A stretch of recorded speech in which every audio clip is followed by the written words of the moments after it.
What is up, our Metal Forge brethren? Welcome to Metal Forge Reviews, the channel where you can get the best out of your metal releases.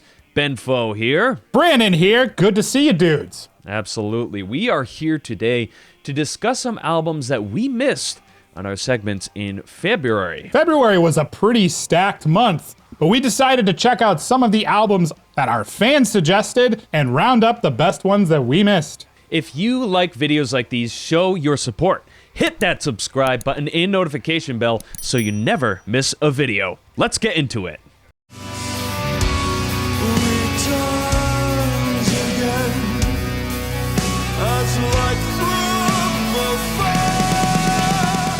Iotunn, Access All Worlds, released February 26th on Metal Blade Records. I'm not sure if the subgenre of cosmic progressive melodic death metal exists in metal, but it does now. I have not heard Iotunn before their 2021 release of Access All Worlds, but holy shit, is this album all sorts of epic. This album frickin' slays. This record is absolutely majestic in compositions and structure, and I don't really have any other way to describe it. This album is an endless journey of the cosmos, embracing the sci-fi narratives to the fullest extent, soaring through the stars on a spaceship ready to venture through the end of time. Clean vocals alongside the emotive harsh vocals are wonderfully unique and add a massive dynamic to what would otherwise sound like a run-of-the-mill melodic death metal record. Guitar riffs, solos, effects, drumming are all absolutely on point and highly impressive against this sci-fi narrative. The production on this album is the only thing that I would ding this record for, as I kind of felt that the mix and master could have a little bit more room to breathe with how dynamic that the music truly is. This album, though, is a must listen for any progressive death metal fan or sci-fi nerd. 4.5 out of 5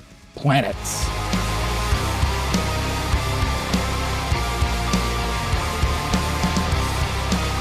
Among Ashes and Monoliths marks the return of Ablaze My Sorrow, marking their debut release on Black Lion Records with their 5th full length, Among Ashes and Monoliths. I've been a fan of this band for a while, specifically their album Anger, Hate, and Fury. It is a furious melodic death metal record that is essential listening if you're into this genre. Among Ashes and Monoliths cannot match the near perfection of their now 19-year-old record, but it certainly shouldn't go overlooked for fans of the band. I like how they experimented with clean male and female vocals, guitar tones that are a bit more dialed back on the gain too. It's a good sound, and it's still quite heavy when it needs to be, in musical structures and melodies that they've never really exhibited before. As a fan of this band, I'm happy with this record. It's nothing groundbreaking in the genre for sure, but stacked against the rest of their catalog, it is a standout album. I'm certainly not disappointed. Among Ashes and Monoliths gets 4 out of 5 weeping statues.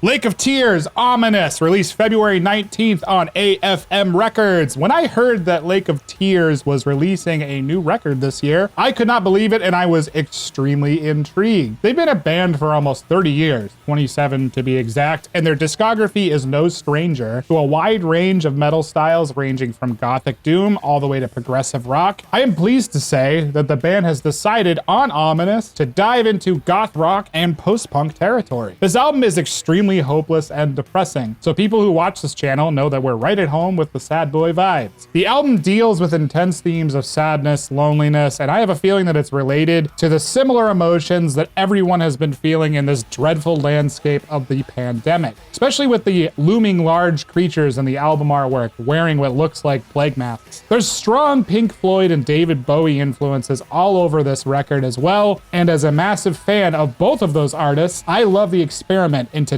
downtrodden space-like territory. I love this whole record, and this album grew on me each listen. If you like sad music, you'll love this record. 3.5 out of 5 cloaked plague bird creatures. Look at me, what you say is social debris. The legendary Alice Cooper has graced us with his storytelling again, this time set in the heart of his hometown, Detroit, Michigan. Detroit Stories is full of homage to the Motor City's wide variety of musical styles, and the lasting impression it left on the international, not just the American, music scene.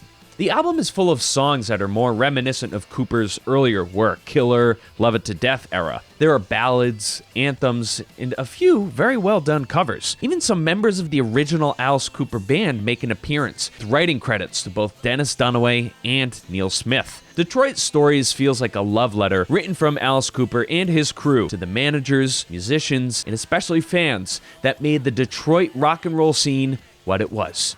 If you're a fan of Cooper, you're going to enjoy this record. I give this record 4 out of 5 1969 Dodge Chargers.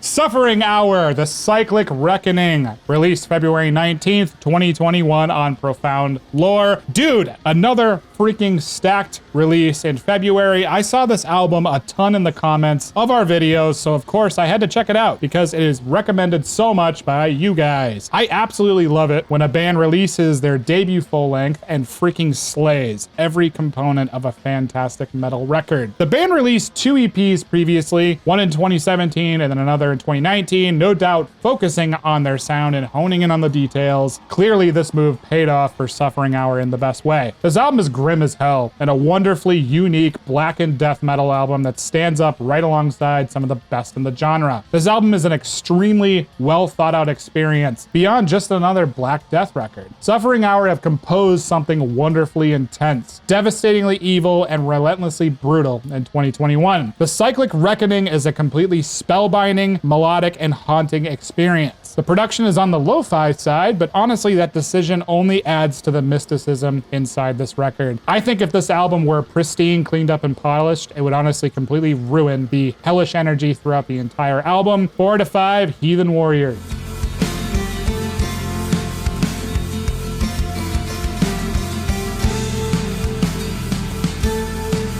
Blackened neo-folk duo Empyrium has come out with their first album in 7 years, titled Über den Sternen, released February 26 on Prophecy Productions. I gotta admit, I haven't thought about this band in a long time. As a teenager, I really enjoyed their first few records, but they just kind of fell off the radar for me because they weren't regularly releasing material. Unfamiliar with how their sound has changed over the years, I was half expecting a slow-paced, nature-worshipping Anglo-Saxon folk album. Instead, Über den Sternen delivers a very strongly written blackened folk metal album, more reminiscent of Agalloch or Fen. There's plenty of acoustic passages to go around, but there's also really well-written metal passages that harness everything I love about bands like October Falls. If you like your black metal folky, dark, and mystical, don't pass on this record. Über den Sternen gets 4 out of 5 Sky Piercers. How about you guys? What did you miss out on in February? Let us know in the comments or hit us up on Instagram, or thanks for liking, commenting, and subscribing. As always, go with the gods, forge mates. We'll see you guys on the battlefield.